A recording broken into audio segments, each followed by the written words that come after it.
Welcome back to Rodeo Bros, everyone. Today I'm going to be sharing with you how I improved my AR shot. It is the most important weapon in the game, in my opinion. I use it all the time, and you can absolutely wreck squads and solos, whatever the case may be, with this weapon. And I really just want to share my tips because I often see people making very easy mistakes that they can avoid. So let's hop into this guide. I want to start off by talking about the three different types of ARs. You have your regular AR, your burst AR, and then also you have the scoped AR. And also, I do kind of give a fourth class to the SCAR. It is just so strong, it doesn't really belong with the regular ARs. It's just so superior in all senses. So really, we're going to start off by talking about the regular AR. It's very common to find this, and honestly, it's not one of my most favorite ones to use anymore because its accuracy has decreased. They did nerf it a bit because you used to be able to absolutely beam with this weapon. And then there's the burst AR, which has really fallen into favor with a lot of big YouTubers. The biggest, of course, is Ninja. He absolutely loves the burst AR and will use it over the SCAR oftentimes.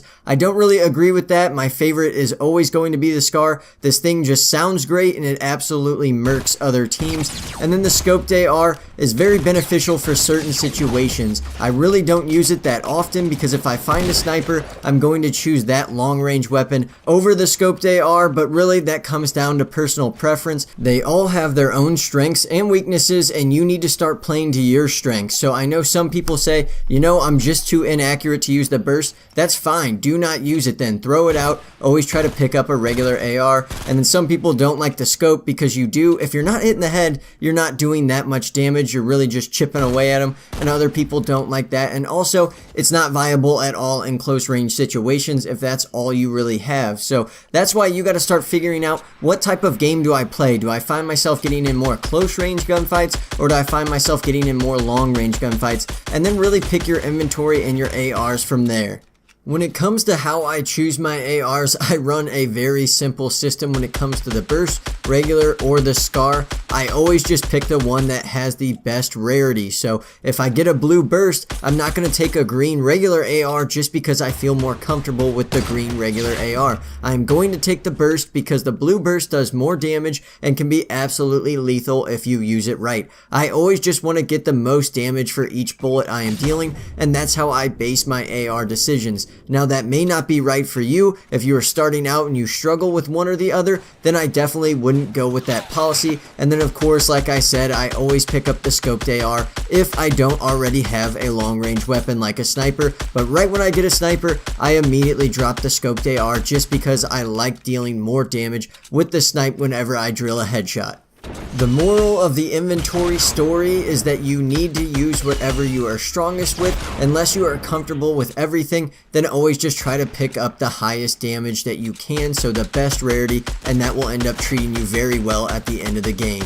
When it comes to where I keep my AR in the inventory, I always keep it in the first slot because it's my favorite weapon. I throw the shotgun in the second slot, so then if I do get into a shotgun battle, and maybe I run out of ammo, maybe I'm fighting that many people, I can instantly switch to the AR and deal enough damage to get the job done. And then also, I love having that sniper in the fifth slot, so then you can switch from the snipe to the AR if you need to polish someone off. This is a good practice, and it's going to allow you to deal a lot more damage very quickly. Now, the simplest mistake I see people make when they use the AR is they don't know when to hold down the trigger and when to tap the trigger. So I'm going to talk about the different situations here. The first one being, if someone is building walls, of course you should just hold down the trigger, get as many bullets off as you can to tear down those walls. It is great to continue to apply pressure, and it really depends on how much ammo you have. But then when it comes to shooting people and trying to be precise, you need to tap the trigger, and you will see it throughout this video. You never see me spamming, and I will show examples where I hold down the trigger just trying to do one more bullet, and it seems like it is painting a circle around the guy I am trying to hit. It just does not work. You need to not spam.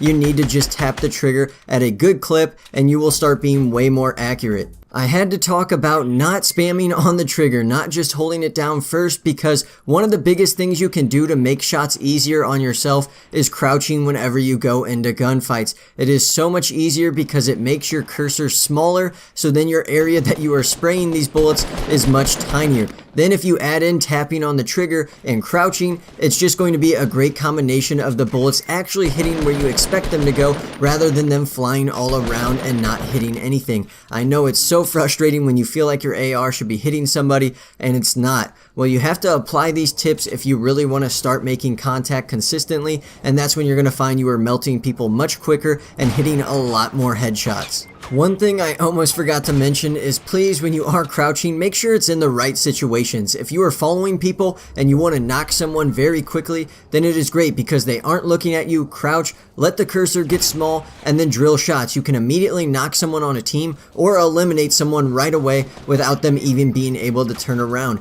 I really don't want you crouching and standing still whenever 3 or 4 people are shooting at you and you're not moving. So you are a sitting duck and they are going to drill you. That is why it is so important to build, get higher on structures, and then it helps with the crouch because you can immediately dip back behind something. You really need to use height to your advantage. It's much easier to shoot down at people, and also you can use it to your advantage of staying on the right side so less of your body is peeking out. I think this is going to be just very helpful for you guys if you understand which situations to crouch and which ones you actually may need to stand so you can get out of harm's way.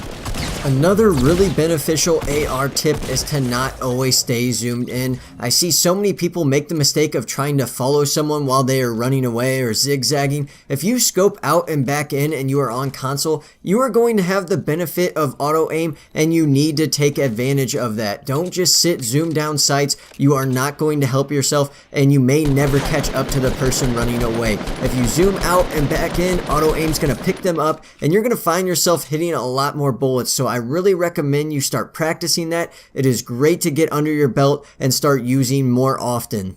A tip that goes along with taking advantage of auto aim is also practice shooting before you even get scoped in. So what I'm talking about is if you are running towards the zone, you expect your next fight to be mid to long range, and someone jumps out of a bush or a building and stuns you, and they are right on top of you and you don't have time to switch to a shotgun, so you try to shoot with your AR. If you can hit one of those first few shots with the no scope before you even zoom in and take advantage of auto aim, that could end up being the difference between you winning the fight or being knocked out of the game. So that's what I really recommend, guys. If you can do damage where you just are not scoped in and you're able to make contact, or if someone surprises you and you just need to hit them with one more bullet, maybe you run out of shotgun shells, this is really going to help you in the long term, and I really recommend you practice this.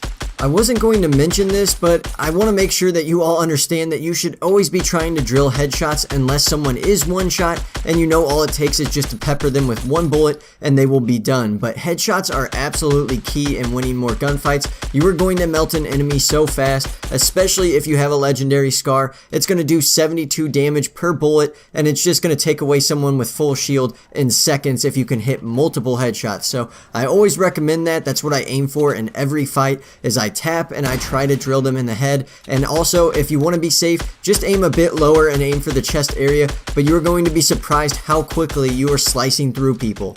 That wraps up my AR guide. If I left anything out, please leave it in the comments below, and also comment what guide you would like to see next. I absolutely love doing these and appreciate all your suggestions. Thank you very much to everyone that has been sharing videos, and if you aren't already, please subscribe. We appreciate you all helping us grow the community, and we couldn't have gotten to 46,000 subscribers without you all. We just wanted to let you know we appreciate you. This has been Josh from Rodeo Bros, and I will see you all in the next video.